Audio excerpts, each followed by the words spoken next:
Hey, start that cab.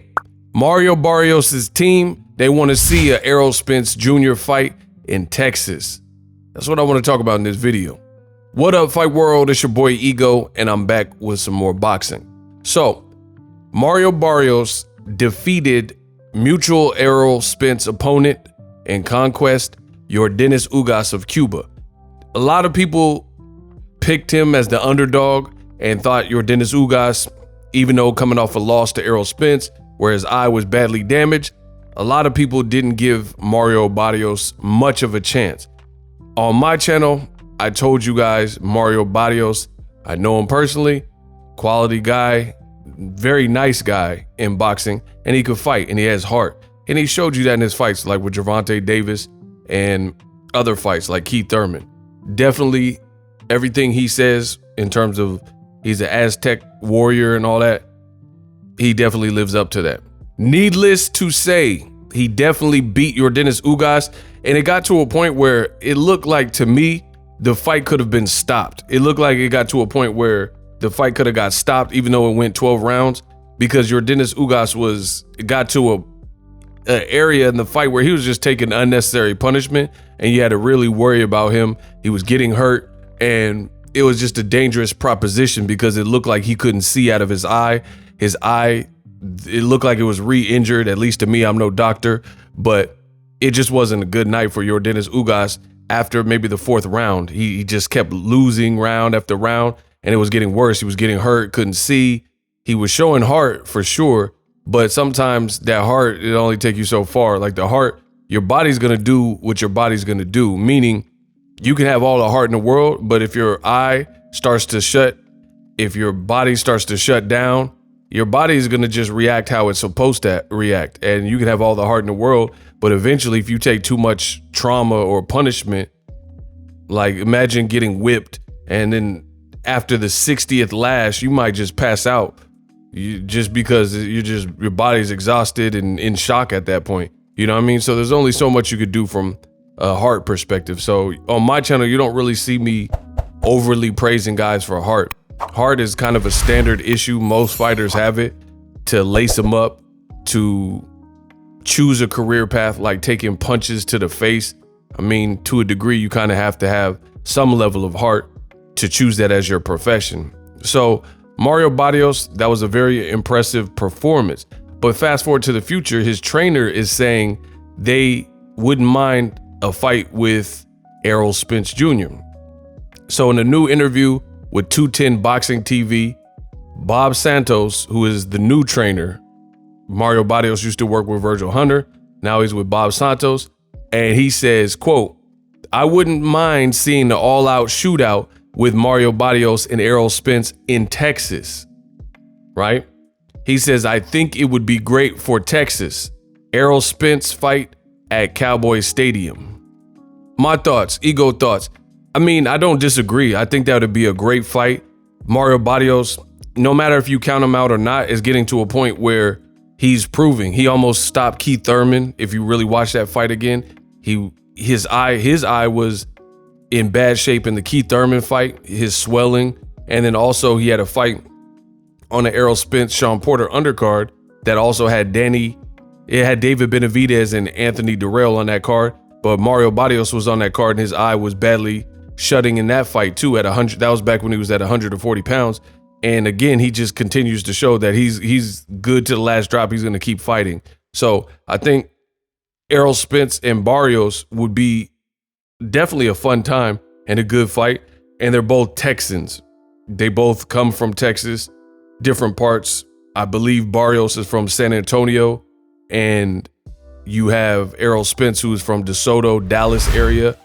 And it would just be a great fight and a big fight. Also a black fighter versus a Mexican fighter. I've already told you on my channel that formula, even especially in Texas, you look at Pernell Whitaker, rest in peace to Sweet Pea Whitaker, Julio Cesar Chavez, classic fight. So that formula definitely works in boxing, and it has been proven to work in Texas. You've seen Errol Spence at the Cowboy Stadium with a Mexican fighter in Mikey Garcia. So I definitely think it would be a big fight. And based on the Terrence Crawford Errol Spence fight, this is the thing. I think all things being considered, that seems like a better next fight for Errol Spence, just based on how he looked with Terrence Crawford.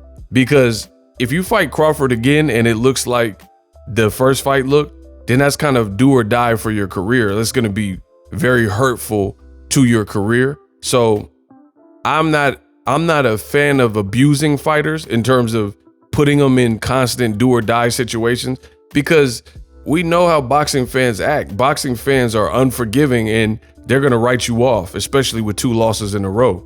It's just, that's the curse. If you have that freshman and sophomore loss back to back, people just start writing you off.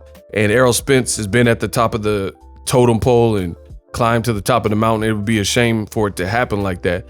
But I do understand that Terrence Crawford was a free agent. You signed up for a bilateral rematch clause.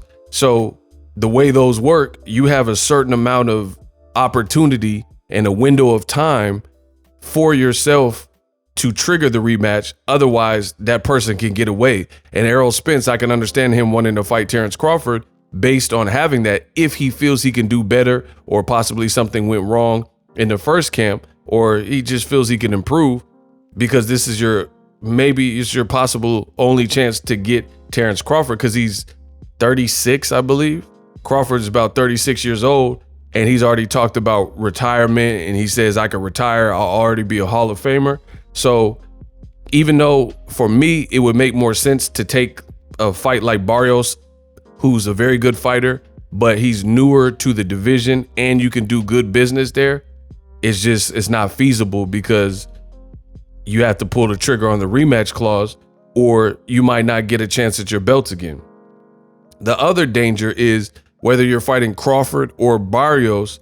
If you're fighting them at 147, that might be a major problem for Errol Spence, because it looked like he had definite trouble in making the weight class at this point. He's been there for so long. So I don't even know if I need to see Errol Spence at 147 ever again, because if you can't compete and you look like a completely different fighter at the weight class, I mean, that's not really fun to watch.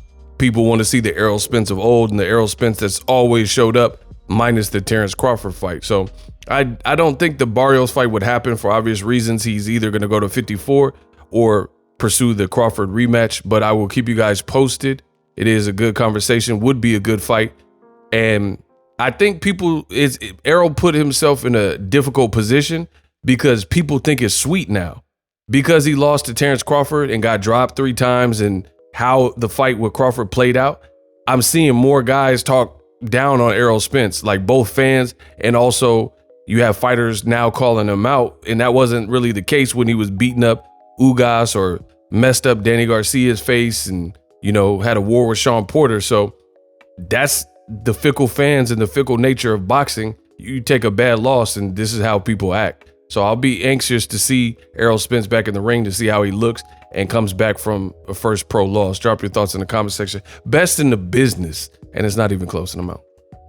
Introducing Super Thanks. Right here on the official Boxingego YouTube. Super Thanks allows you, the viewers, to show a little bit of extra gratitude, which enables me as a full-time content creator to push out the content you need in the world of boxing. Underneath all the videos, you will see a heart with the $sign in it. You can enter any amount that you find suitable as a super thanks. A brand new, interactive, and colorful way to get your comments highlighted and noticed by not only myself, but other people on the YouTube platform. Super thanks, a unique and cool way to show and applaud us full-time content creators. Hopefully you guys enjoy the content. Super thanks.